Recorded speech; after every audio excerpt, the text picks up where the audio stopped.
একটা মেয়ের প্রথম প্রেম হওয়া ভাগ্য, দ্বিতীয় প্রেম হওয়া দুর্ভাগ্য, তৃতীয় প্রেম হওয়া পরম সৌভাগ্য।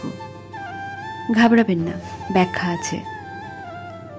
প্রথম প্রেম জিনিসটা মধুর, সবকিছু নতুন নতুন লাগবে।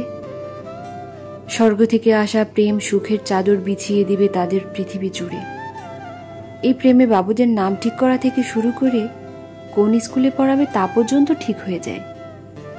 দ্বিতীয় প্রেম একটু কনফিউজিং টাইপের, আগেরটা ভালো ছিল নাকি এটাই ভালো, এটা নিয়ে একটা দ্বিধাদ্বন্দ্ব চলতে থাকে।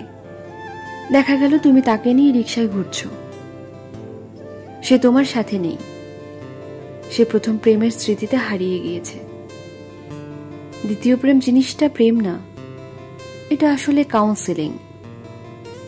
তৃতীয় প্রেম জিনিসটা জোশ। এখানে মেয়েটা দুনিয়ার অনেক কিছু দেখে ফেলেছে, সে জানে তার প্রথম আর দ্বিতীয় প্রেমে কি ভুল ত্রুটি ছিল। সে একজন অভিজ্ঞতা সম্পূর্ণ প্রেমিকা। এনি কাইন্ড অফ ফালতু সিচুয়েশন সে খুব সহজে হ্যান্ডেল করতে পারে। আপনি শুধু প্রাণ ভরে ভালোবাসা দিবেন, মেয়েটা আপনার জন্য তার দুনিয়াও ছেড়ে দিতে রাজি। 1 ও 3 নম্বরে থাকাদের অভিনন্দন, 2 নম্বরে থাকাদের জন্য শুধুই আফসোস। আর হ্যাঁ, ছেলেদের প্রথম, দ্বিতীয়, তৃতীয় প্রেম বলে কিছু নেই, তাদের সব প্রেমই প্রথম প্রেম।